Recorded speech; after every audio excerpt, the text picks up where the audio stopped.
श्री सच्चिदानंद सद्गुरु साईनाथ महाराज की जय। सद्गुरु श्री साईनाथुनि शरद बाबूजी की जय।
श्री सच्चिदानंद सद्गुरु साईनाथ महाराज की जय।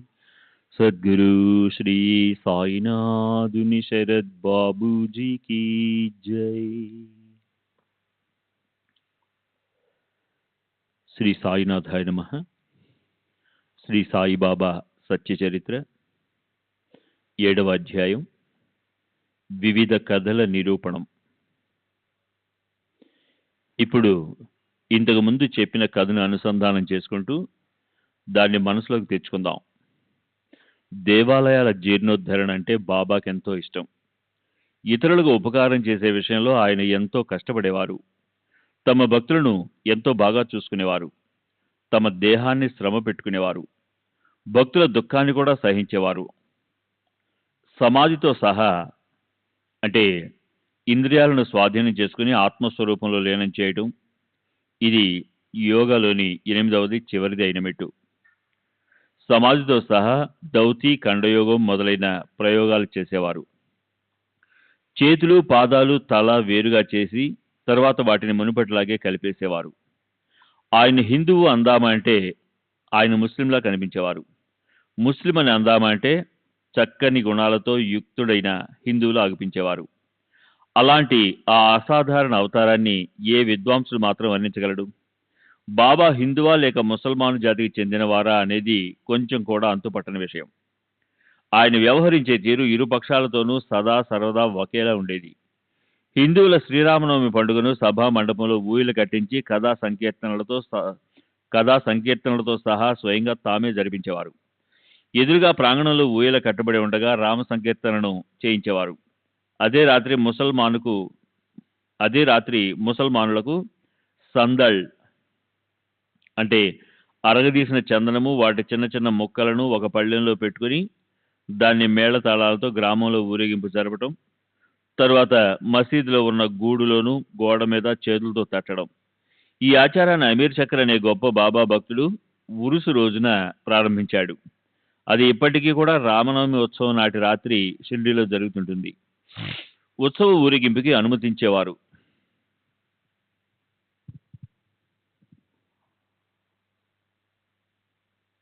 అదే రాత్రి ముసల్మానులకు సందళ్ ఉత్సవ ఊరేగింపుకి అనుమతించేవారు. తగు సంఖ్యలో ముసల్మానులు పోగై గొప్ప సమారంభంతో సందళ్ ఊరేగింపు జరిపేవారు. ఈ ప్రకారంగా ఆయన ఆ రెండు ఉత్సవాలను ఆనందంతో ఒకేలా జరిపించేవారు. రామనవమి రోజు వచ్చిందంటే కుస్తీలు పెట్టించేసి గుర్రాలు, కంకణాలు, తలపాగాలను భారీగా బహుమతులుగా ఇచ్చేవారు. గోకులాష్టమి పండుగ వచ్చిందంటే గోపాలకాల జరిపించేవారు. గోకులాష్టమి ఉత్సవం, ఇంకా ఇతర ఉత్సవాల చివర భోజనాలు, ఆటలు మొదలైన వాటిని సమారంభంతో చేయటం. అలాగే ముసల్మానుల పండుగ వస్తే నమాజ్ చదవడానికి అభ్యంతరం పెట్టేవారు కాదు. ఓసారి మొహరం పండుగ వచ్చింది. కొందరు ముసల్మానులు మసీదులోకి వచ్చి ఇలా అన్నారు: ఒక తాబూత్ అంటే మొహరం రోజున హసన్, హుసేనుల శవ పేటికలకు ప్రతీకలుగా చేసిన పేర్ల ఊరేగింపును చేసి గ్రామంలో ఊరేగించమంటారా? బాబా అనుమతి ఇచ్చిన వెంటనే తాబూ తయారు చేసి దానిని 4 రోజులు ఉంచారు. 5వ రోజున గ్రామస్తులు దాన్ని కిందికి దించేశారు. అయితే బాబా మనసుకి వీటి వల్ల సుఖము లేదు, దుఃఖము లేదు. ఆయన్ని అంటే చెవులు కుట్టించుకొని ముస్లిం అందామా అంటే ఆయన చెవులు కుట్టబడి ఉండేవి. హిందువు అందామా అంటే సుంతి చేయించబడి ఉండేది. అలా బాబా పావన అవతారం హిందువు, ముస్లిము కానిది. ఆయన హిందువు అందామంటే ఆయన నిరంతరం మసీదులో ఉండేవారు. ముస్లిం అందామంటే మసీదులో అహోరాత్రులు అగ్ని ప్రజ్వలిస్తూ ఉండేది. మసీదులో పిండి విసరడం, గంటా నినాదాలు, శంఖారావాలు, అగ్ని సంతర్పణ అంటే అగ్నికి అన్నాన్ని ఆహుతిగా ఇచ్చి తృప్తిపరచడం. ఇవి ముసల్మానులకు ఎలా ఉంటాయి? మసీదులో నిరంతరము భజన, అన్న సంతర్పణలు అంటే జనులకు భోజనం పెట్టి తృప్తిపరచడం, అన్న సంతర్పణలు జరిపి మసీదులో ఆర్ఘ్యం ఇచ్చి అంటే దేవాదికులకు సుగంధభరితమైన జలం అర్పించడం, అలాగే ఇవ్వటం, తమ చరణాలను పూజించనివ్వటం, ఇవన్నీ ముసల్మానులు చేస్తారా? ఆయనది మ్లేచ్ఛ అంటే విదేశీ లేదా యవన జాతి వారి గురించి సాధారణంగా ఉపయోగించే పదం మ్లేచ్ఛ జాతి అని ఒకవేళ అందామా అంటే ఉత్తమోత్తములైన బ్రాహ్మణులు ఆయన్ని పూజిస్తుండేవారు. అగ్నిహోత్రుడు ఉదయము, సంధ్యాకాలము అగ్నికి శాస్త్రోక్తంగా హోమం చేసి అగ్నిని నిరంతరం ప్రజ్వలన చేయటం అనే వ్రతాన్ని పాటించే అత్యంత శ్రేష్ఠులుగా గుర్తించబడిన బ్రాహ్మణులు అగ్నిహోత్రుడు తమ ఆచారాలపై ఉన్న అభిమానాన్ని వదిలేసి సాష్టాంగ పడుతుండేవారు. అలా ఆశ్చర్యచకితులైన ప్రజలు ప్రత్యక్షంగా అనుభవాన్ని పొందడం కోసం వచ్చిన వారు కూడా అలాగే ప్రవర్తించేవారు. దర్శనం అయిన తర్వాత అందరూ మూగబోయేవారు. అరే, నిరంతరం శ్రీహరిని శరణన్న వారిని హిందువనో లేదా ముసల్మాననో ఎలా అనగలం? ఆయన శూద్రులు కానీ, అతి శూద్రులు కానీ, లేదా జాతి లేనివారు కానీ అయితే మాత్రం ఏంటి? జాతి అనేది అణుమాత్రం కూడా కొలమానం కాదు. దేహాభిమానం వదిలేసి హిందువులని, ముసల్మానులని అందరినీ సమానంగా చూసేవారికి జాతుల భేదభావం ఉండదు. ఆయన ఫకీరుల పంక్తిలో కూర్చుని మాంసాహారం తినేవారు, అథవా సందర్భానుసారం చేపలు వగైరా తినేవారు. తాము తినే ఆహారంలో కుక్కలు ముది పెట్టినా సరే ఆయన మనసుకి అసహ్యం కలిగేది కాదు.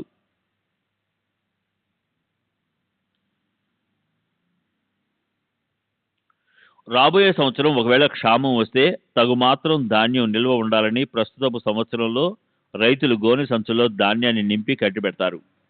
అదే విధంగా అయింది బాబా పోగు చేసిన గోధుమల బస్తాల పని. మసీదులో విసరడానికి ఓ తిరగలుండేది, చెరుక్కోవడానికి చేట్లుండేవి, సంసారం నడపడానికి ఏ కొరత ఉండేది కాదు. సభా మండపంలో నవనవలాడుతూ పచ్చదనంతో కళకళలాడే అందమైన తులసి కోట ఉండేది. అలాగే అత్యంత శుభ చిహ్నాలతో లతలతో చెక్కబడ్డ రథం, అంటే దీని ఇందూరు నుంచి గుండెల నిండా ప్రేమ నింపుకున్న భక్తులు బాలాసాహెబ్ రేగే, దాజీ సాహెబ్ అవస్థి మొదలైన వారు ఉత్సవం రోజున గ్రామంలో ఊరేగించడం కోసమని సంస్థానానికి సమర్పించారు. అత్యంత శుభ చిహ్నాలతో లతలతో చెక్కబడ్డ రథం ఉండేది. పూర్వం సంపాదించుకున్న పుణ్యం ఏదో ఉండటం వల్లే అలాంటి అందమైన సద్వస్తువుతో, అంటే సాక్షాత్తు పరమేశ్వరుడితో కలయికైంది. అందుకే దాన్ని హృదయం అనే బుట్ట లేదా పేటికలో అలా సంగ్రహించి పెట్టుకుంటే చనిపోయే వరకు ఏ లోటు అనిపించదు. పూర్వజన్మలో చేసుకున్న గొప్ప సౌభాగ్యం వల్ల సాయిబాబా చరణార విందాలు చేతికందాయి. అలసి సొలసిన మనసుకి ఒకంత శాంతి, అజ్ఞానాంధకార కుంభవృష్టిలో తడిపే సాంసారిక చింతల నుంచి శాశ్వత ముక్తి లభించాయి. ఎంత సుఖ సంపన్నులు అయినప్పటికీ ఈ శ్రీ సాయి సమర్థులతో సహజీవనం నుంచి లభించే సుఖం మళ్ళీ ఏ రకంగానూ తిరిగి రాదు. నేను ఆ సుఖాన్ని అనుభవించి ధన్యుణ్ణయ్యాను. అత్యానందము, ఏకాగ్రతతో పరిపూర్ణులై మానవ హృదయ బృందావనాలను రాగరంజితం చేసే సాయిని నేనేమని వర్ణించను. ఆయన పాదాలను ఆశ్రయించిన వారిని ఆయన తమ స్థానంలో కూర్చోబెట్టారు. శ్రీ సచ్చిదానంద సద్గురు సాయినాథ్ మహారాజ్ కీ జై. సద్గురు శ్రీ సాయినాథుని శరత్ బాబూజీ కీ జై.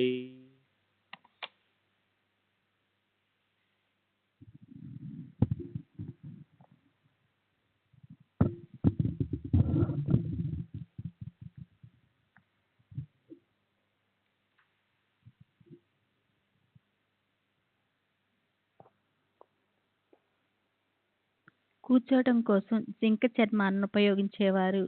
చేతిలో సన్యాసుల దండాన్ని పట్టుకునేవారు. తపశ్చర్యను ఆచరించేవారు.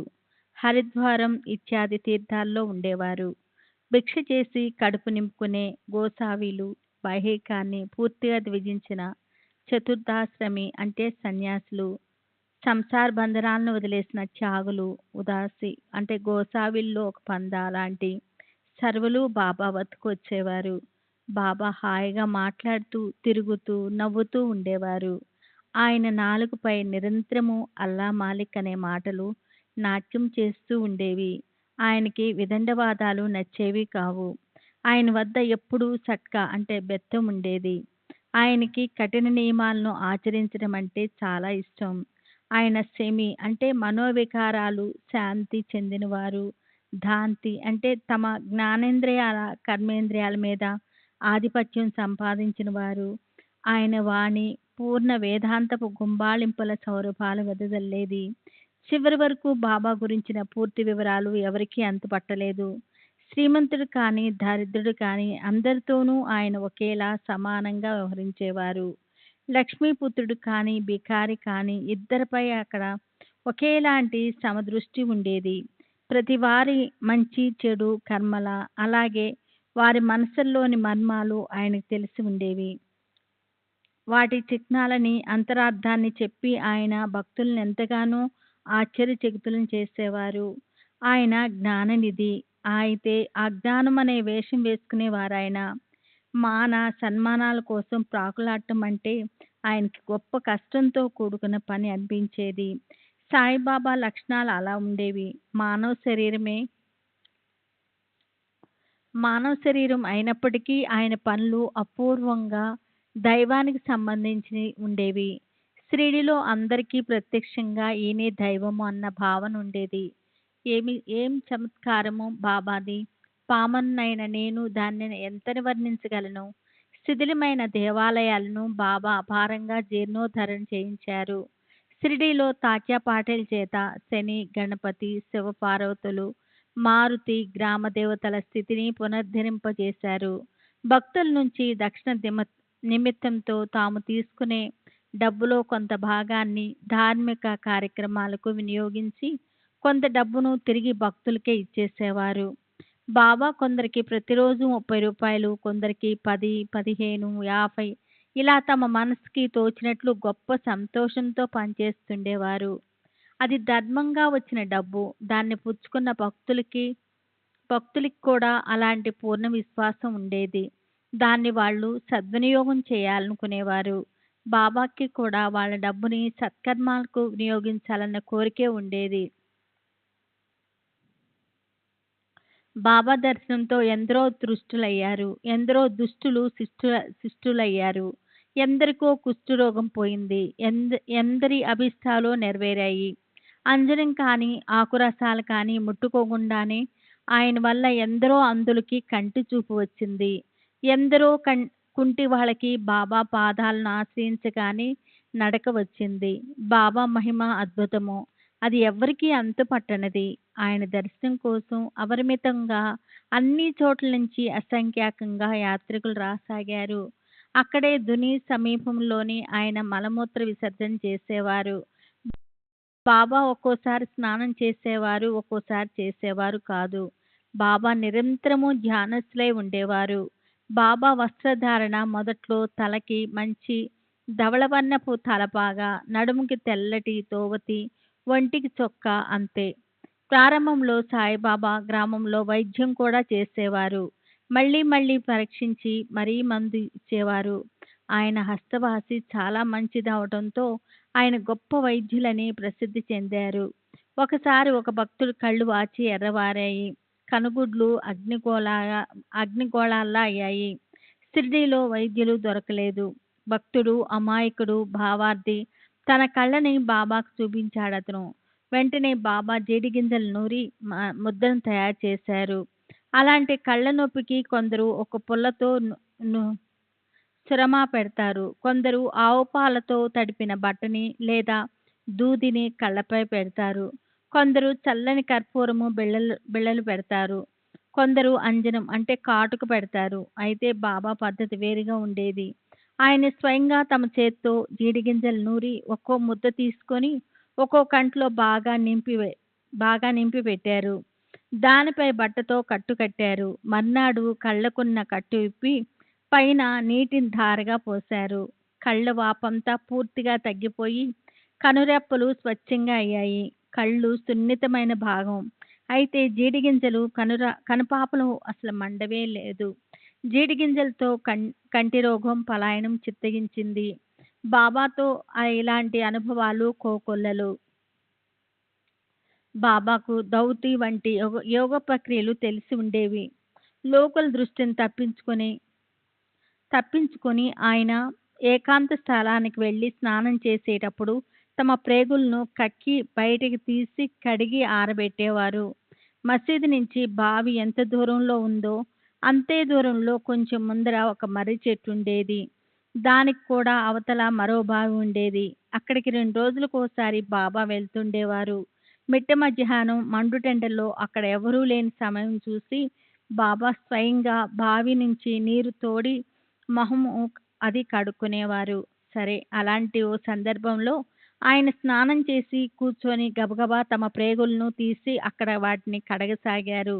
మేకను కోసిన తర్వాత కసాయివాడు తన ప్రేగుల్ని లోపల నుంచి బయటికి తీసి కడిగి చక్కగా స్వచ్ఛం చేసి ఒకదానిపై ఒకటి చుట్టగా చుట్టి పెడతాడు. అదేవిధంగా బాబా తమ ప్రేగులను తీసి లోపల బయట శుభ్రంగా కడిగి జామ చెట్టు మీద ఆరేసి లోకులనెంతో ఆశ్చర్యచకితుల్ని చేసేవారు. ఆయన ఈ స్థితిని కళ్ళారా చూసిన వారిలో కొందరికి ఇప్పటికీ షిరిడీలో ఉన్నారు. వారు నిజంగా ఈయన ఒక గొప్ప మహనీయుడనేవారు. ఆయన అప్పుడప్పుడు ఖండయోగం చేసేవారు. అప్పుడు ఆయన తమ కాళ్ళు చేతులను వేరు చేసేవారు. అప్పుడు మసీదులో అక్కడక్కడ ఆ అవయవాలు విడివిడి పడి ఉండేవి. బాబా దేహం ముక్కలు ముక్కలైన ఆ అతి భయానక దృశ్యాన్ని చూడటం కోసం అసంఖ్యాకంగా ప్రజలు పరుగు పరుగున వచ్చేవారు. అయితే వారికి బాబా అప్పుడు అఖండంగా కనిపించేవారు. ఒకసారి ఆ విధంగా ఉండటం చూసిన ఒక వ్యక్తి ఎంతో భయపడ్డాడు. మసీదులో ప్రతి చోట అన్ని మూలలా బాబా శరీరంలోని ముక్కలు కనిపిస్తున్నాయి. అర్ధరాత్రి అయిపోయింది. దగ్గరలో ఎవరూ లేరు. ఎవరో దుష్టుడు బాబాని హతమార్చాడేమో. ఈ అత్యాచారం ఎవరు చేసి ఉంటారు? ఎవరికి చెప్పాలి? ఇలా చెప్తే నేనే ప్రమాదంలో పడతానన్న ఆలోచన మనసుకు వచ్చి అతను బయటకు పోయి కూర్చున్నాడు. ఇది బాబా యోగ సాధన అయి ఉంటుందని అతని కల్లో కూడా అనుకోలేదు. బాబా దేహం ఇలా చిన్నాభిన్నం అవటం చూసి అతని గుండెలు భయంతో దడదడలాడాయి. ఎవరితోనైనా ఈ విషయం తెలియజేయాలని అతని మనసుకి ఎంతగానో అనిపించింది. అయితే మొదటగా ఈ సమాచారం ఇచ్చిన వాడిని తానేనని, తన మీద నేరం మోపడతానని ఇతరులకు ఎవరికైనా చెప్పడానికి అతను ధైర్యం చేయలేదు. మనసులో రకరకాల ఆలోచనలు ముప్పిరికొనగా ఆ వ్యక్తి మళ్ళీ లోపలికి వెళ్ళి చూశాడు. అప్పుడు అతనికి చెప్పలేనంత ఆశ్చర్యం కలిగింది. అంతకుముందు చూసిందంతా అదృశ్యమైపోయింది. బాబా తమ స్థానంలో హాయిగా స్వస్థంగా కూర్చుని ఉన్నారు. ఇది కళా నిజమా అని అతను విస్తుపోయాడు. యోగము ఈ దౌతి అంటే హఠయోగ సాధనలో ఒక ప్రక్రియ. వీటిని బాబా తమ బాల్యం నుంచి ఆచరిస్తుండేవారు. వారి యోగ స్థితి అగమ్య గతి ఎవరికీ అర్థమయ్యేవి కావు. బాబా తమ వైద్యంతో ఎంతో ప్రఖ్యాతి చెందారు. దుర్బలులకు, నిరుపేదలకు ఆయన ఆరోగ్యం ప్రసాదించారు. అయితే ఇతరుల నుంచి ఒక్క కాని కూడా ఆయన ముట్టుకునేవారు కాదు. ఆ ప్రాంతంలో ఆయన హకీం అంటే ముస్లిం వైద్యుడిగా పేరు పొందాడు. ఈ వైద్యము ఇదంతా ఇతరుల కోసమే. తమ స్వలాభం పట్ల ఆయన ఎప్పుడూ ఉదాసీనులుగానే ఉండేవారు. ఇతరుల ప్రయోజనాలు సాధించడం కోసం సహించడానికి ఎంతో కష్టమైనటువంటి సంఘటనలను కూడా ఆయన స్వయంగా భరించేవారు. దీని గురించి ఒక విలక్షణమైన కథను నేను శ్రోతలకు వర్ణిస్తాను. దాంతో బాబా వ్యాపకత, దయార్థత మీకు తెలుస్తాయి. క్రీస్తు శకము 1910వ సంవత్సరం దీపావళి ఘనత్రయోదశి రోజున బాబా దుని దగ్గర సహజంగానే కట్టెలను కాలుస్తూ కూర్చొని ఉన్నారు. దుని భయంకరంగా మండుతుంది. ఇంతలో నిశ్చలమైన మనసుతో కూర్చున్న బాబా ఆ దునిలో ఏకంగా తమ చేతిని చొప్పించి పెట్టేశారు. చెయ్యి కాలింది. మాధవ ఇతని ఇంటి పేరు ప్లస్సే అని తోస్తుంది అనే పేరు గల ఆయన సేవకుడు. అప్పుడు ఆయన వద్దే ఉన్నాడు. అతను అనుకోకుండా ఎందుకో అటు చూశాడు. మాధవరావు దేశపాండే కూడా అప్పుడు ఆ ప్రక్కనే ఉన్నాడు. అతను కూడా వెంటనే పరిగెత్తి అక్కడ కూలబడిపోయి బాబా నడుం పట్టుకొని ఆయన వెనక్కి లాగాడు. తర్వాత అతను బాబాను ఏమని అడిగాడో చూడండి. దేవా, ఎందుకిలా చేశారు? దేశపాండే అలా అనగానే బాబా స్పృహలోకి వచ్చి ఇలా అన్నారు. అరే, ఒడిలోంచి జారి ఒక పసిపాప కమ్మరి కొలింలోనికి పడిపోయింది. ఓ కమ్మరి మనిషి భార్య తన భర్త కేక విని భయంతో పరిగెత్తుకు వెళ్ళింది. ఆమె పాపను తన ఒళ్ళో పెట్టుకొని కొలిమి తెత్తిని ఊదుతుంది. ఊదుతూ పరధ్యానంలో ఒళ్ళో పాప ఉందన్న సంగతి మర్చిపోయింది.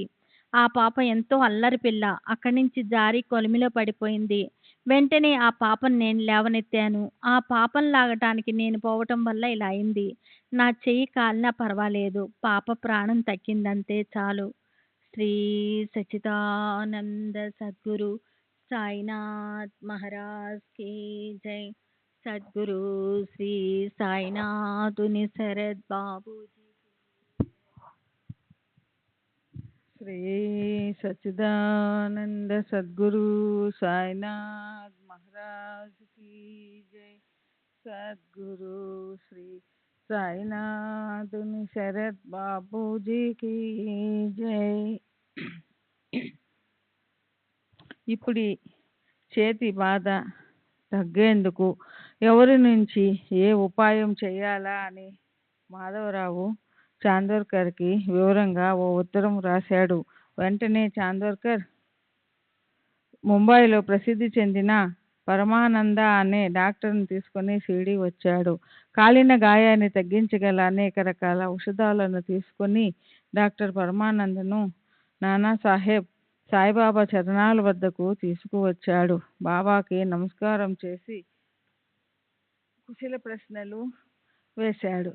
తర్వాత తన రాకకు కారణం చెప్పి చెయ్యి చూపమని విన్నపం చేశాడు. చెయ్యి కాలినప్పటి నుంచి ప్రతిరోజు బాగోజీ షిండే ఆ చేతికి నెయ్యి రాసి ఆకులు చుట్టి కట్టు కట్టేవాడు. బాబాకి నయమవ్వాలన్న సదుద్దేశాన్ని మనసులో పెట్టుకొని చేతికట్టుని విప్పించాలని, పరమానందకి చూపించాలని, ఔషధోపచారాలు ప్రారంభించాలని నానాసాహెబ్ బాబాని ఎంతగానో ప్రాధేయపడ్డాడు. పరమానందుడు కూడా కట్టు విప్పి చూడాలని ఎంతగానో ప్రయత్నించాడు. అయితే బాబా ఇవాళ రేపు అంటూ నా వైద్యుడు అల్లా అని తన చేతిని అసలు చూడనివ్వనే లేదు. ఆయన మనసులో అసలు భేదమనే మాటే లేదు. పరమానంద్ తెచ్చిన ఔషధాలకు సీడీ గాలి కూడా సోకలేదు. అయితే దానివల్ల అతనికి సాయి దర్శనం అనే ఆనందదాయక యోగం పట్టింది. అయితే బాగోజీ మాత్రం ప్రతిరోజు చేతిని మర్దన చేసేవాడు. అలా అతను ఆయన సేవ చేసేవాడు. దానివల్ల కొన్ని రోజులకి చెయ్యి బాగైపోయి అందరికీ సంతోషం కలిగింది. చెయ్యి బాగైనప్పటికీ బాబాకి ఏం అసంతృప్తి కలిగిందో ఎవరికి తెలుసు. ఉదయం కాగానే ప్రతిరోజు కట్టే సంబరం నడిచేది. చేతికి ఏ విధమైన బాధ లేకపోయినా ప్రతిరోజు ఆయనకి నిష్కారణంగా ఆ చికిత్స, నొప్పి లేకపోయినా నేతితో ఆ మర్దన ఆయన సమాధి వరకు జరిగాయి. అనిమా ద్రష్ట సిద్ధులను ప్రాప్తింప చేసుకున్న సాయిబాబాకు బాగోజీ చేసే ఈ ఉపాసన నిజానికి అవసరం లేదు. అయితే భక్తుల శ్రేయస్సుపై ఉన్న ఇష్టం మూలంగా బాబా బాగోజీ నిత్య నియమంగా చేసే ఈ ఉపచారాన్ని చేయనిచ్చేవారు.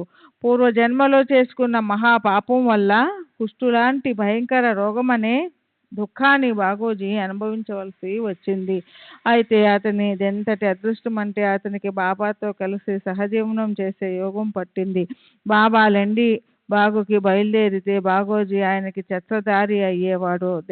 దేహమంతా కుష్ఠవ్యాధితో నిండిపోయిన బాబా సేవ చేసే విషయంలో అతనికి మొదటి స్థానం లభించింది.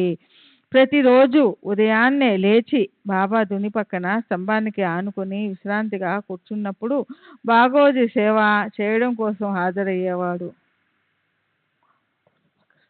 కాళ్ళకి చేతులకి ఉన్న కట్లను విప్పేయడం, ఆయా స్థానాలలో కండరాలున్న భాగాన్ని మర్దన చేయడం, మర్దన చేసిన స్థానంలో నేతిని రాయడం మొదలైన సేవలను బాగోజీ చేస్తూ ఉండేవాడు. గత జన్మలో మహాపాపి అయిన బాగోజీ సిండే కుష్ఠవ్యాధితో దేహమంతా నిండిపోయి తీవ్ర అనారోగ్యంతో ఉండేవాడు. అయినప్పటికీ అతను బాబాకి గొప్ప భక్తుడయ్యాడు. కుష్ఠవ్యాధి అతని వేళ్ళని తినేసింది. దుర్వాసనతో అవయవాలలో పురుగులు పడ్డాయి. ఎంతో దురదృష్టవంతుడైనప్పటికీ అతను బాబా సేవ సుఖం వల్ల ఉత్కృష్ట భాగ్యశాలి అయ్యాడు. సేవ చేయడానికి ఎవరొచ్చినా సాయిబాబా ఎవరిని కూడా తిరస్కరించేవారు కారు. పైగా వాళ్ళతో ప్రేమగా ఉండేవారు. ఈ విషయానికి సంబంధించిన భీమాబాయి, దగుడుబావులకు చెందిన 2 ఉదాహరణలు బాబా బోధా పద్ధతిలో రచయిత కాకాసాహెబ్ దీక్షిత్ సవిస్తారంగా చెప్పాడు. సాయిబాబా అగాధ లీలలను నేను ఎంతని వర్ణించను. షిరిడీ గ్రామంలో ఓసారి ప్లేగు వ్యాపించింది. అప్పుడు జరిగిన చమత్కారం వినండి. దాదాసాహెబ్ కపర్డే గారి కొడుకు తన తల్లితో పాటు సాయిబాబా సాన్నిధ్యంలో ఆనందంగా ఉన్నాడు. అసలే ఆ అబ్బాయి పసివాడు.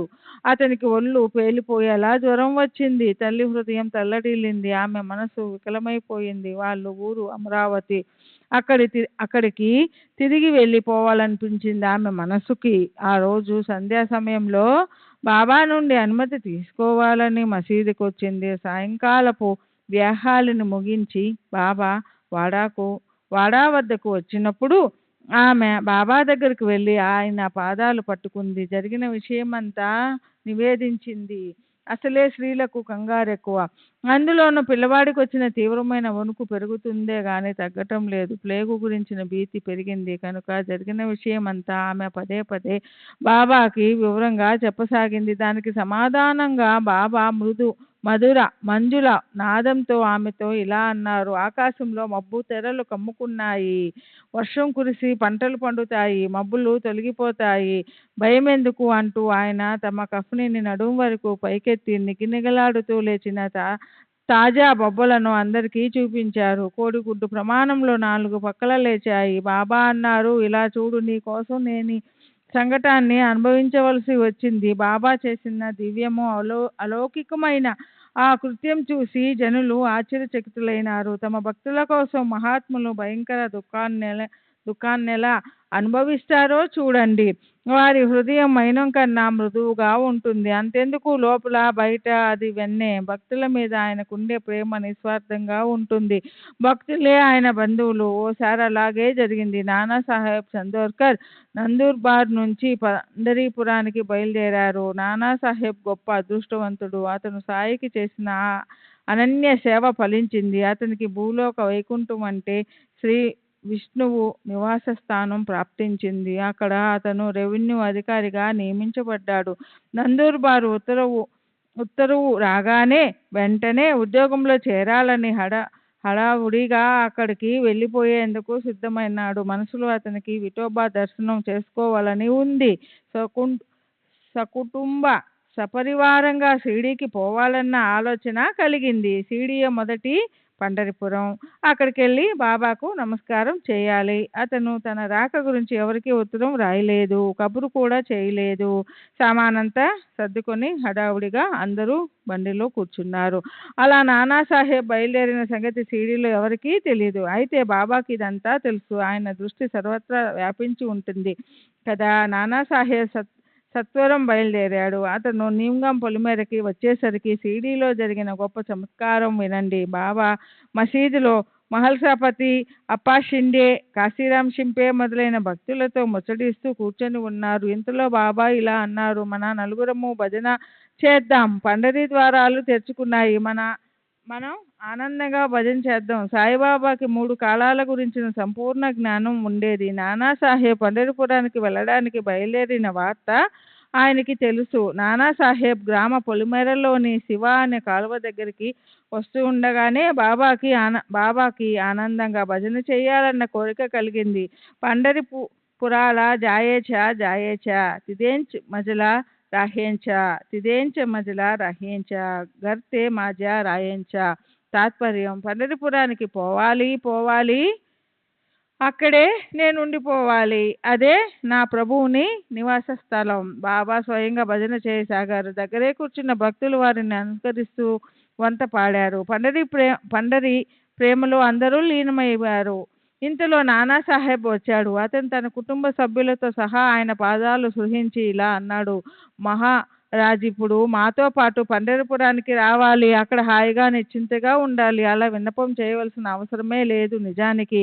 ఎందుకంటే బాబా అప్పటికే పండరిపురానికి వెళ్ళడం కోసం ఎంతో ఉత్సాహంగా భజన చేస్తున్న స్థితిని భక్తులు అతనికి చెప్పారు. బాబా చేసిన ఈ లీలకు నానాసాహెబ్ ఆశ్చర్యచకితుడయ్యాడు. అతని కంఠం పొడుకుపోగా బాబా చరణాలపై తన తలను పెట్టాడు. తరువాత ఆయన ఆశీర్వాదపూర్వకంగా ఇచ్చిన విభూతి ప్రసాదాన్ని నుదుటికి పెట్టుకొని అతను పండరిపురం వెళ్లేందుకు బయలుదేరాడు. ఇలా చెప్పుకుంటూ పోతే గ్రంథం విస్తరించిపోతుంది కనుక ఇతరుల దుఃఖాన్ని నివారణ చేసే ఈ విషయాన్ని ఇంతటితో ఆపేస్తాను. బాబా చరిత్రకు అంతం లేదు. ఈ అధ్యాయాన్ని ఇక ముగిస్తాను. తరువాతి అధ్యాయంలో మిగిలిన ఇతర కథలను నేను నా శ్రేయస్సు కోసం చెప్తాను.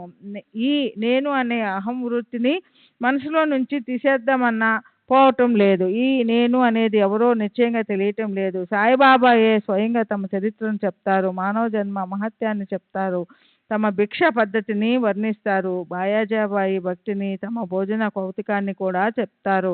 మహల్సాపతి తాత్యాకోతే పాటిల్తో కలిసి బాబా మసీదులో ఎలా పడుకునేవారు అది కూడా వినండి. హేమాడ్ పంతు సాయిబాబాకి శరణు వచ్చాడు. నేను భక్తుల పాదరక్షకుణ్ణి అంటున్నాడు. అతనికి సాయిబాబా ఆజ్ఞే ఆధారం. ఈ కథ నిరూపణ అయ్యింది. సర్వులకి శుభమస్తు. ఈ ప్రకారంగా మహాత్ములు సజ్జనులు ప్రేరణ కలిగించిన భక్త హేమాడ్ పంతు రచించిన శ్రీ సాయి సమర్థుల సత్య చరిత్రలోని వివిధ కథా నిరూపణమనే పేరు గల 7వ అధ్యాయం ముగిసింది. శ్రీ సద్గురు సాయినాథార్పమస్తు. శుభం భవతు. శ్రీ సచ్చిదానంద సద్గురు సాయినాథ్ మహారాజ్ की जय. सद्गुरु श्री साईनाथ शरद बाबू जी की जय.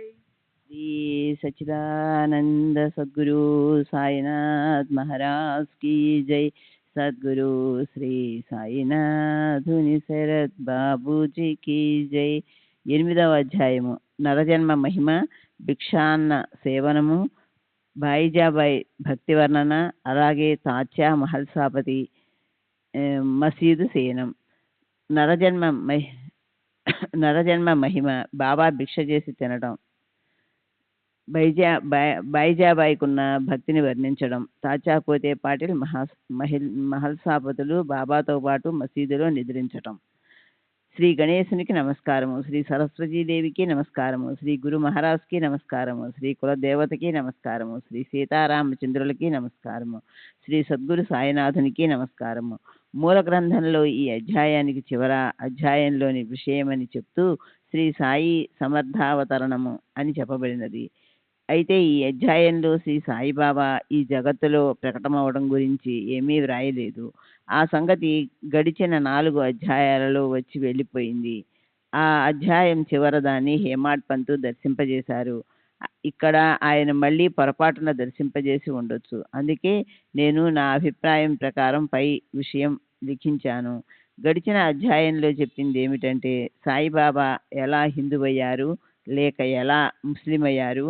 షిరిడీ అదృష్టం ఎంతటిదంటే అది బాబాకి నివాస స్థానమైంది. మొదట్లో బాబా పసివాడుగా ఎలా ఉన్నారు, తర్వాత పిచ్చి ఫకీరు ఎలా అయ్యారు. మొదట్లో బీడుపడిన బంజరు భూమిలో ఆయన అందమైన తోటను ఎలా పెంచారు. కొంతకాలం తర్వాత అదే ప్రదేశం సాఠేవాడ ఎలా అయింది. అలాగే ధౌతి, ఖండయోగం మొదలైన బాబా చేసే అసమానమైన యోగ ప్రక్రియలను కూడా వర్ణించారు.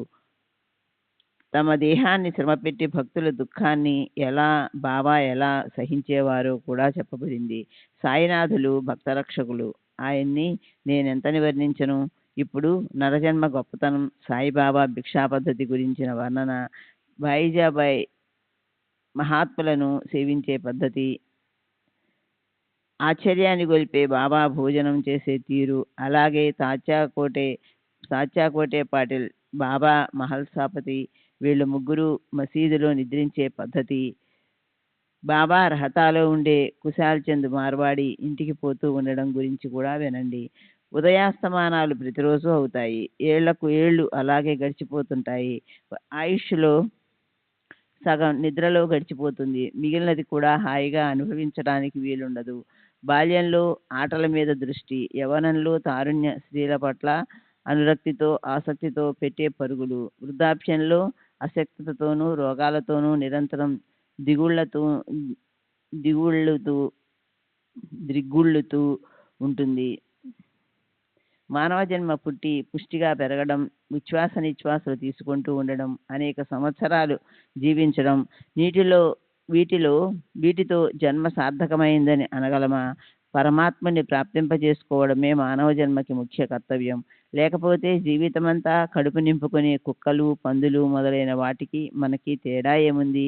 కుక్కలు కూడా తమ కడుపు నింపుకుంటాయి, ఇష్టం వచ్చినట్లు సంతతిని పెంచుకుంటాయి. అలాంటప్పుడు ఇక నరజన్మలో విశేషం ఏముంది?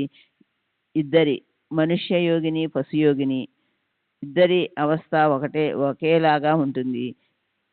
పిండ పోషణ, శరీరాన్ని పోషించడం, మైథునం, కామవాసనలకు లోనవ్వడం, అదే ఒకవేళ నరదేహానికి సాధన అయితే, అదే ఒకవేళ ఈ జన్మకి అంతిమ ధ్యేయం అయితే ఇంకా నరజన్మ నిరర్ధకమే.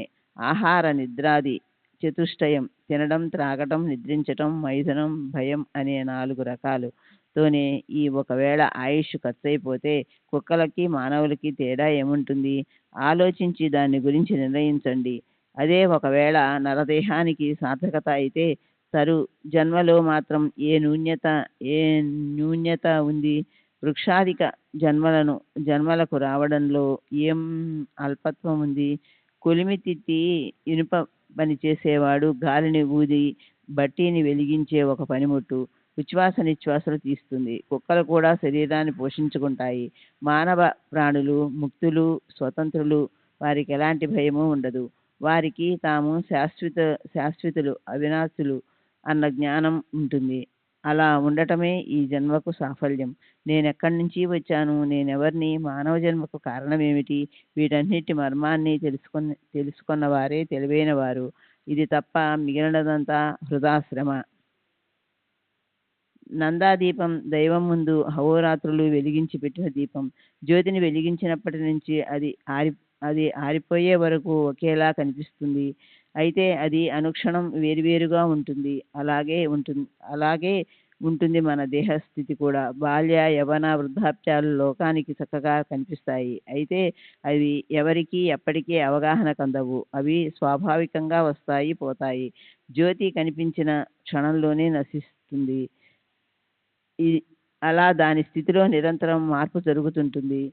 అయినా అది ఒకేలా కనిపిస్తుంది. అదే ప్రకారంగా దేహం ఒక్క క్షణం ఉండి మరుక్షణం ఉండకపోయినా అది ఒకేలా కనిపిస్తుంది. ఈ దేహం అంటే మలమూత్రాల తూము, శ్లేష్మం, చీము, దొంగలతో ఉన్న మురుగు కాలవ, కపము, చీము, చొంగలనే మురుగు పదార్థాల స్థానం. దానికి మరణం అడుగడుగునా పెట్టి ఉంటుంది. అలా ఈ మానవ దేహం గొప్ప దుర్లక్షణాల కాలవాలం. ఈ మానవ దేహం క్రిమి కీటకాలకు నివాసం, రక్త స్నాయువుల వాహనం, బరువులు మోసి తీసుకెళ్లే వాహనం, అస్థి చర్మాల సంచి, మూత్రం, పురీషం, అశుద్ధం అనే చెడు వస్తువుల గొయ్యి. నిజంగా ఈ జీవులకు ప్రత్యక్షంగా గుదిబండి, మానవులకి గొప్ప ప్రతిబంధకం. చర్మం, మాంసం, రుధిరం, రక్తం, స్నాయువు, మేద, కండ, మధ్య, ఎముకల్లో లోపలుండే గుజ్జు, అస్థి, ఎముకలు, వాయువు, అవస్థ, జ్ఞానేంద్రియం, పాయు, గుదద్వారం లాంటి అమంగళకరమైన అవయవాలన్నింటితో ఉన్న అల్పాయువు ఈ శరీరం. అలా ఈ మానవ దేహం ఒకవేళ అమంగళకరము, నస్వరము, క్షణభంగురము అయినప్పటికీ మంగళకరుడైన పరమేశ్వరుడు ఈ దేహంలో మూలాన్నే మనకి ప్రాప్తిస్తాడు. శ్రీ సచ్చిదానంద సద్గురు సాయినాథ్ మహారాజ్ కీ జై. సద్గురు శ్రీ సాయినాథుని శరత్ బాబూజీ కీ జై.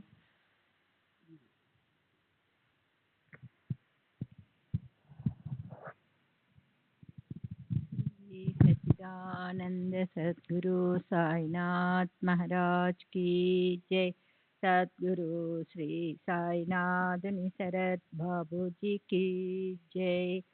కేవలం ఊహించడంతోనే భయంకర భీతిని కలుగజేసే జనన మరణాలు సదా మన్ని వెన్నంటే ఉంటాయి. చెప్పా పెట్టకుండా ఒక్కసారి ఈ ప్రాణం అనంత వాయువులో లీనమైపోతుంది. రాత్రింబవళ్ళు ఎన్నో జీవులు వస్తున్నాయి, పోతున్నాయి. ఎవరు లెక్క పెడుతున్నారు? మార్కండేయుడి ప్రాచీన కాలంలోని ఒక ఋషి పేరు. ఆయనంత దీర్ఘ ఆయుషున్న మరొక పురుషుడు ఈ జగత్తులో ఉత్పన్నం కాలేదని ఓ నమ్మకం. అంటే అత్యంత దీర్ఘ ఆయుషుతో జన్మించిన వాళ్ళు కూడా కాలగతిని తప్పించుకోలేరు. అలా క్షణభంగురమైన నరదేహంలో తమ నామస్మరణతో పుణ్యాన్ని కలుగజేసే మహనీయుల గురించిన కథలను, విశేషాలను వినటంలో సమయాన్ని గడిపితేనే అప్పుడే అది సార్థకమవుతుంది. అలా గడపని కాలం వ్యర్థంగా పోతుంది అన్న నిశ్చయ జ్ఞానం కలిగితే అప్పుడే జన్మకి సార్థకత కలుగుతుంది. అయితే అనుభవం రాకుండా అలాంటి విశ్వాసం ఎవరికీ కలుగదు. ఆ అనుభవం రావాలంటే గొప్ప అభ్యాసం చేయవలసి ఉంటుంది. శాశ్వత సుఖాన్ని కోరుకునే జీవుడు ఈ వైభవాన్ని సాధించుకోవాలి. దార అంటే పత్ని, సుత పిల్లలు, వైభవం ధనం అంత ఎందుకు, ఈశ్వరుడి కృపతో సముద్రంతో నాలుగు వైపులా చుట్టబడ్డ అంటే అపరిమిత భూతల రాజ్యమే ప్రాప్తించినప్పటికీ మానవుడి మనసులో అసంతృప్తి ఉంటుంది. చిత్తంలో శాశ్వత సుఖశాంతులు ప్రాప్తింపచేసుకోవాలన్న ధ్యేయాన్ని పెట్టుకుని సమస్త ప్రాణుల్లోనూ పరమేశ్వరుణ్ణి చూడటమనే ఒక ఉపాసనే పరమపద ప్రాప్తిని కలిగిస్తుంది. త్వచ, మాంసం, రుధిరం, ఎముకలు కలిసి ఈ మానవ దేహం అనే ఆకారం తయారు కాబడింది. అది పరమార్థ ప్రాప్తికి గొప్ప ప్రతిబంధకం. దానిపై మమకారాన్ని వదలాలి. దాన్ని కేవలం తన పనివాడుగా చూడాలి. దాన్ని నెత్తి మీదకి ఎక్కించుకోకూడదు. నిరంతరం దాన్ని గారాబం చేయొద్దు. దాన్ని నరకద్వారం చేయవద్దు.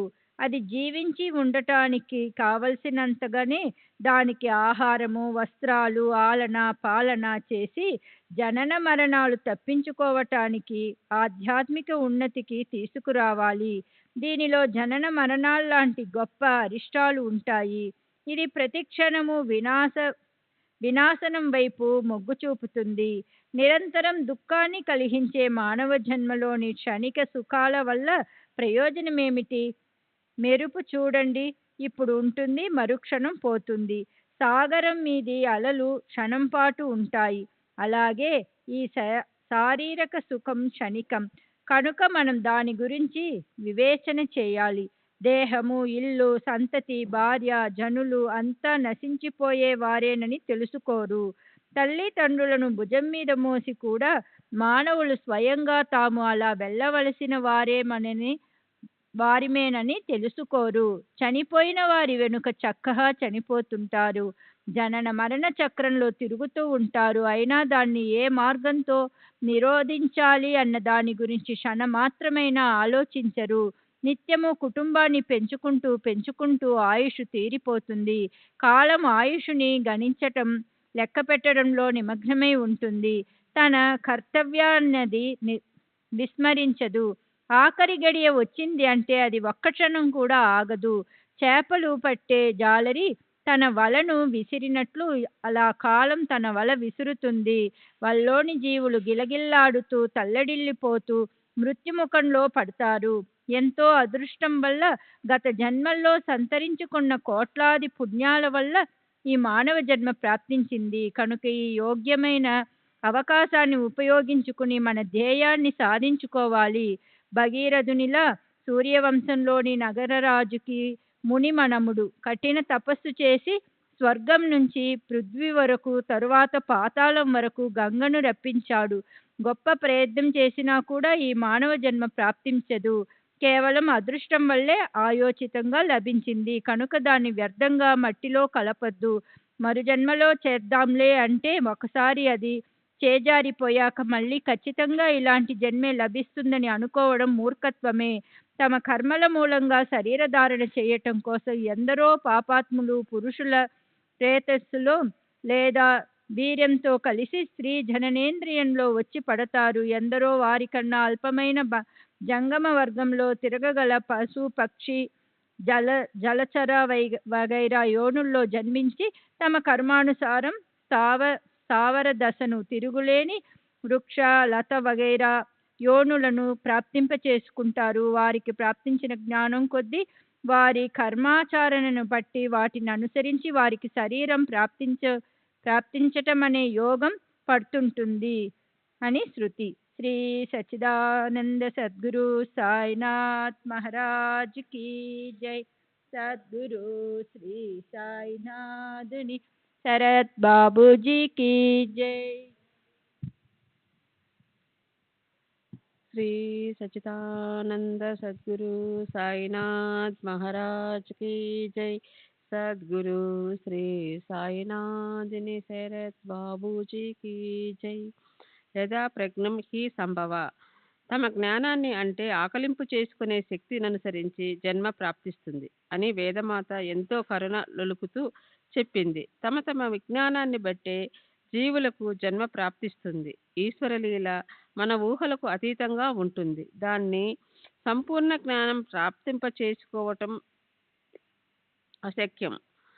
అది లేశమాత్రం లభించినా ఆ మానవ దేహం ధన్యమవుతుంది. గొప్ప అదృష్టంతో ఈ మానవ దేహం, అపారమైన పుణ్యంతో ఈ బ్రాహ్మణత్వం, ఈశ్వర కృపతో ఈ సాయి చరణాలు ప్రాప్తించాయి. అంటే ఇది పూర్తిగా లభింప చేసుకోలేని లాభం. అనేక రకాల పుష్కల యోనులున్నా అన్నిటికన్నా మానవ యోని శ్రేష్టమైనది.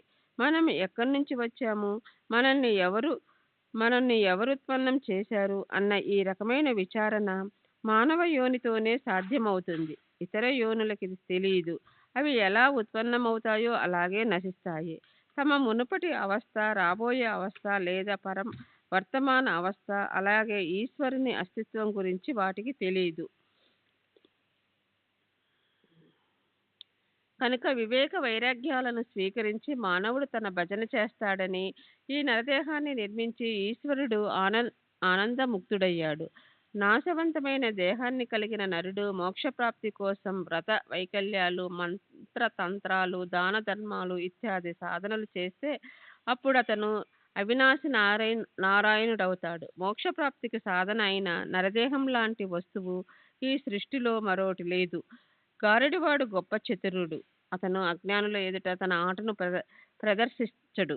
తన చాతుర్యంలోని రహస్యం లేదా సారాన్ని తెలుసుకోగల ప్రేక్షకులంటేనే అతనికి ఇష్టం. అలాగే పశువులు, పక్షులు, వృక్షాలు ఇత్యాది సముదాయాన్ని, జీవజంతువులను అసంఖ్యంగా సృష్టించిన పరమేశ్వరుడికి పశ్చాత్తాపయుక్త ఆశ్చర్యం కలిగింది.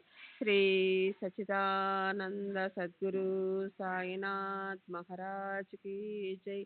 సద్గురు శ్రీ సాయినాథుని శరత్ బాబు.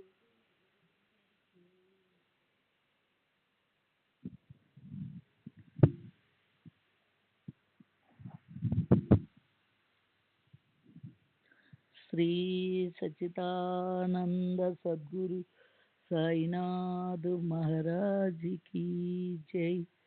సద్గురు శ్రీ సాయినాథుని శరత్ బాబూజీ की జై.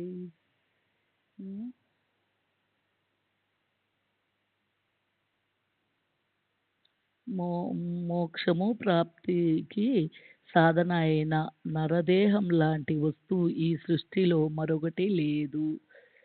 గారడివాడు గొప్ప చతురుడు. అతను అజ్ఞానుల ఎదుట తన ఆటను ప్రదర్శించాడు. తన చాతుర్యంలోని రహస్యం లేదా సారాన్ని తెలుసుకోగల ప్రేక్షకులు లాంటి అతని ఇష్టము. అలాగే పశువులు, పక్షులు, వృక్షులు ఇత్యాది సముదాయాన్ని, జీవ జంతువులను అసంఖ్యంగా సృష్టించిన పరమేశ్వరుడికి పశ్చాత్తాపయుక్త ఆశ్చర్యం కలిగింది. తన కర్తవ్యం అర్ధహీనం అనిపించింది. నేనీ బ్రహ్మాండాన్ని విస్తరించాను. అందులో చంద్రుడు, సూర్యుడు, తారకల సమూహాన్ని సృష్టించాను. ఈ కుశలతను ఎవరు కూడా కించిదైనా గ్రహించటం లేదు.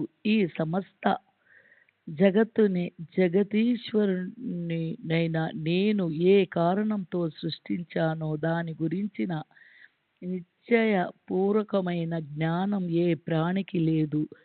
సమానమైన నా ఐశ్వర్య సంపన్నతను తెలుసుకోగల కుశగ్రబ్ధిగల జీవులను సృష్టించినంత వరకు నా ఈ పని నిజంగా నిర్ధారకమే అనుకుని జగదీశుడు మానవులను సృష్టించాడు. సరాసరి బుద్ధితో నా సామర్థ్యాన్ని తెలుసుకొని నా గొప్ప వైభవాన్ని, అపురూపమైన నా శక్తిని, అలాగే ఇదంతా మాయ లీల అని ఇదంతా ఆశ్చర్యపూర్వకంగా తెలుసుకున్న వారే జ్ఞానాన్ని ప్రాప్తింప చేసుకుంటారు. నా చింతన చేస్తారు, ధ్యానం చేస్తారు. వారు ఆశ్చర్యచకితులైనప్పుడు నా ఆట పూర్తమవుతుంది. ప్రేక్షకులు ఆ ఆనంద సంపన్నత, అదే ఆ ఆటకు చెందిన నా సంపన్నత. జగత్తును శాసించి నా కుశలతని చూసిన మానవుడు తాను కృతార్థుడై నాడని అనుకుంటాడు. శ్రీ సచ్చిదానంద సద్గురు సాయినాథ్ మహారాజ్ की జై. సద్గురు శ్రీ సాయినాథుని శరత్ బాబూజీ की జై. కావ్యకర్మలు మనసుకి ఆనందాన్ని కర్మలు చేయటం, ద్రవ్యోపార్జన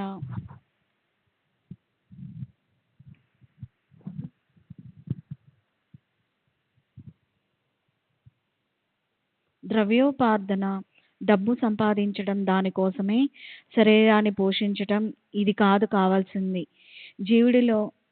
జీవుడిలో ప్రాణం ఉండగానే బ్రహ్మజ్ఞానం సంపాదించటంలోనే ఆయుష్కి సాఫల్యత ఉంది. తత్వం అంటే అభేద జ్ఞానం. దాన్నే ఉపనిషత్తుల్లోని బ్రహ్మజ్ఞానం అంటారు. పరమాత్మని ఉపవసించటానికి మన్నా అదే భక్తులు అనే భావాన్ని, భగవంతుడు అదే గురువు బ్రహ్మ అని రెండు లేవు అన్న ఏకాత్మ జ్ఞానమును, అలాగే భక్తి కలిగి ఉంటే మాయను దాటడం ఎంతో సులభమవుతుంది. శ్రద్ధావంతుడైన యోగ్య పురుషుడు జ్ఞాన వైరాగ్యాలను ప్రాప్తించి చేసుకొని ఆత్మానందంలో నిమగ్నమవుతారు. వారే భక్తులచే అదృష్టశీలురని తెలుసుకోవాలి. తమ నిజమైన ఆత్మ స్వరూపం గురించిన స్పృహ లేకపోవడం, అజ్ఞానాన్ని నీరసించకుండానే తనని కృతజ్ఞునిగా భావించటము, ఇదే విలక్షణమైన ప్రతిబంధకం. జ్ఞానం అజ్ఞానం ఈ రెండు మనోవృత్తులు. అవి జ్ఞానాన్ని ఉత్పన్నం చేయటానికి కారణభూతులవుతాయి. ముళ్ళును ముళ్ళుతోనే తీసినట్లు రెండింటినీ తీసి విసిరిపారేయాలి. జ్ఞానంతో అజ్ఞానాన్ని దూరం చేయాలి. జ్ఞాన అజ్ఞానాలను అతీతంగా పోయి సర్వస్వంలో లీనమవటమే మానవ జన్మకి అంతిమ ధ్యేయం. విషయ ప్రీతి అనే నూనెను ఇంకింప చేయనంత వరకు, అజ్ఞానం అనే అంధకారాన్ని మసి చేయనంత వరకు, నేను నాది అనే వత్తుల్ని కాల్చివేయనంత వరకు జ్ఞానం తన తేజస్సుని ప్రజ్వరిల్లి చెయ్యదు. మానవ దేహంలో ఏ పనులున్నాయో అవి ఆపగలిగినవి అయినా కాకపోయినా అవి బుద్ధిపూర్వకంగా చేసిన సంకల్పాలని లేదా నిశ్చయపూర్వకంగానే చేసినవని తెలుసుకోవాలి. మనకు వేరే ఏదో పని చేయవలసిన అవసరం లేదు. మనం హాయిగా ఐశ్వర్యాన్ని అనుభవించాలి, విశ్రాంతి తీసుకోవాలి, అథవా రామనామ చింతన చేయాలి, నిశ్చయంగా నిష్కమంగా ఉండాలి. శరీరంలోని ఇంద్రియాలు, మనస్సు, బుద్ధి ఇవన్నీ ఆత్మకి ఉపాధులు. ఒకానొక పదార్థాన్ని తన నిజస్వరూపం నుంచి వేరు చేసి చూపించే వస్తువు. దానివల్లే స్వయంగా అనాది అభోక్త అయి ఉన్న ఆత్మకర్మ భక్తృత్వం అనే సంకటాన్ని దేహం మీదకి తీసుకుంటుంది. ఆత్మ యొక్క భక్తృత్వం ఉపాధి మూలంగానే అవుతుంది.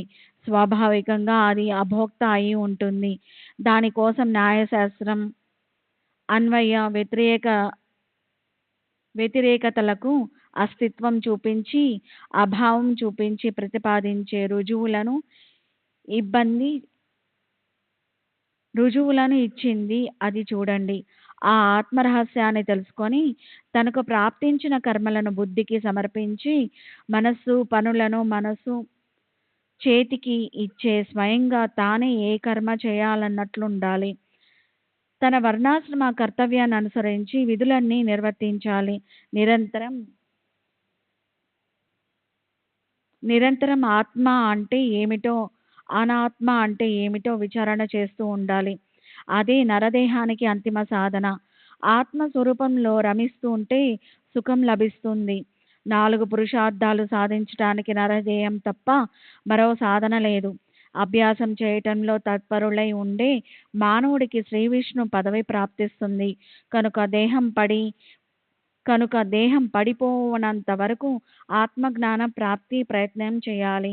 మానవ జన్మలో ఒక క్షణాన్ని కూడా ఉపేక్షించి వ్యర్థం చేయకూడదు. సముద్రంలోని ఉప్పు నీరు మేఘాల్లోనికి పోగానే అది తీయగా నీరుగా మారినట్లు, అదే విధంగా మనం గురుచరణాలను పట్టుకుంటే మనం దుఃఖం సుఖమయమైపోతుంది. అలా నరదేహం యొక్క సద్గతి గురువు తప్ప ఎవరి వల్ల కూడా అవగతం కాదు. గురువు కరావలంబనం చేసినప్పుడు వెంటనే మందబుద్ధులు ఉద్ధరింపబడతారు. మంత్రం, తీర్థక్షేత్రాలు, దైవం, బ్రాహ్మణులు, జ్యోతిష్యులు, వైద్యులు, గురురాజు వీరందరి పట్ల శ్రద్ధ పెట్టడం ప్రయోజనకరం. వారి పట్ల ఎంత శ్రద్ధ కలిగి ఉంటామో ఆ ప్రయాణంలోనే యశస్సు ప్రాప్తిస్తుంది. శ్రద్ధ తీవ్రతతో ఎక్కువై తక్కువలను బట్టి ఫలితం కూడా అంత తీవ్రతతోనే ఉంటుంది, అంత ఆలస్యంగానే లభిస్తుంది. మహాపురుషులు బద్ధులను సంసారంలో మాయ యొక్క జనన మరణాల బంధనంలో చిక్కుకొని పోయినవారు. ముక్షులు సంసార సాగరంలో జనన మరణాలనే బంధాల నుంచి విడిపోవాలన్న దృఢబుద్ధి కల మోక్షాన్ని ఉపేక్షించేవారుగా చేస్తారు.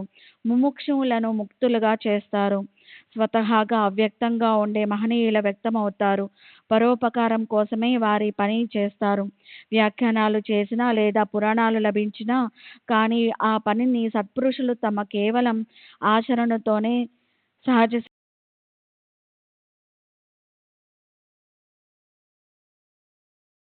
క్షమ, శాంతి, నిస్సంగం, భూతదయ, పరోపకారం, ఇంద్రియ నిగ్రహం, నిరాంకారం ఇవన్నీ ఆచరణలోనికి తీసుకొని వచ్చిన మానవులు అరుదుగా లభిస్తారు.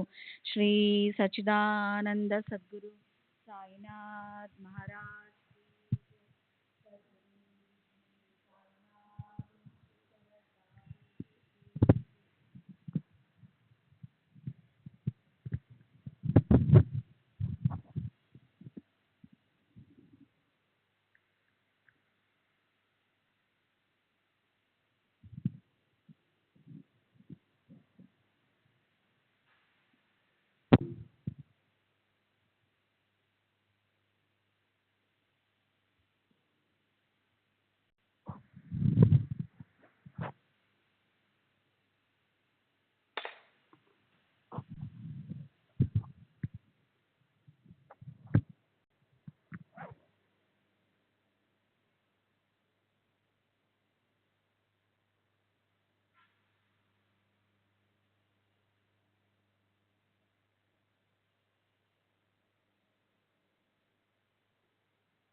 श्री सच्चिदानंद सद्गुरु साईनाथ महाराज की जय।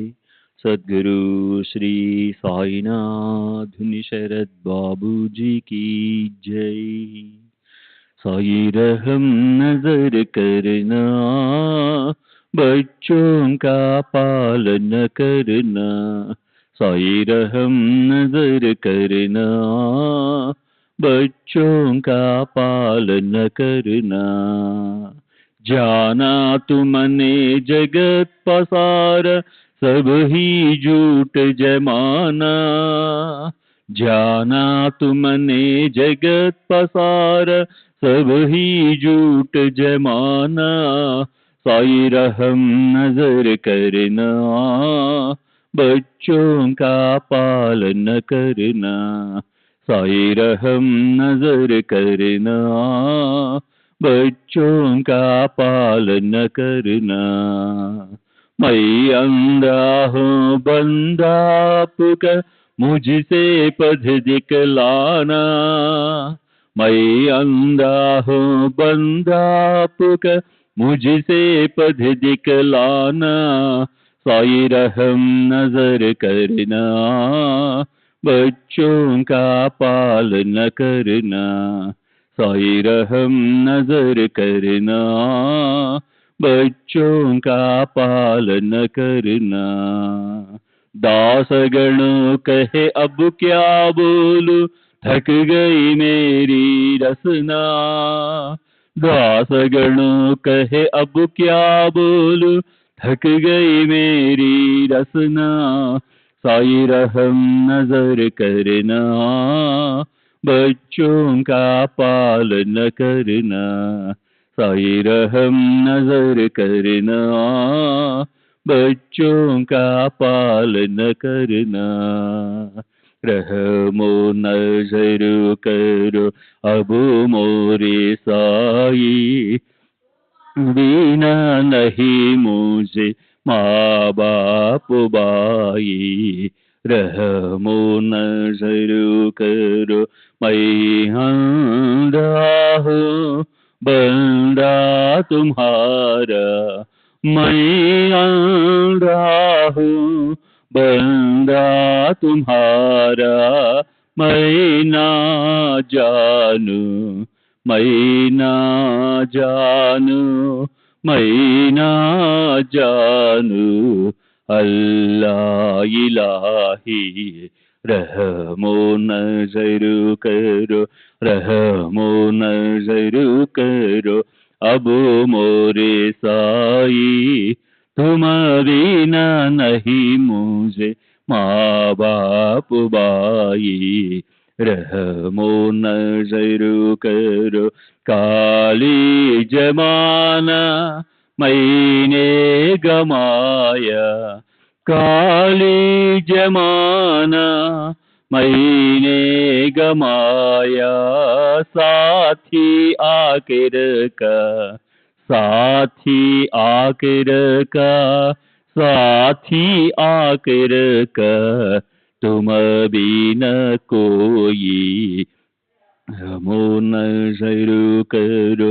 रहमो नजर करो अब मोरे साई, तुम बिना नहीं मुझे माँ बाप बाई, रहमो नजर करो अपने मस्जिद का झाड़ू गलो है, अपने मस्जिद का झाड़ू गलो है, मालिक हमारे मालिक हमारे मालिक हमारे, तुम बाबा साई, रहमो नजर करो रहमो नजर करो अब मोरे साई, तुम बिना नहीं मुझे माँ बाप बाई, रहमो नजर करो। श्री सच्चिदानंद सद्गुरु साईनाथ महाराज की जय। सद्गुरु श्री साईनाथ निशरद बाबू जी की जय।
श्री सच्चिदानंद सद्गुरु साईनाथ महाराज की जय।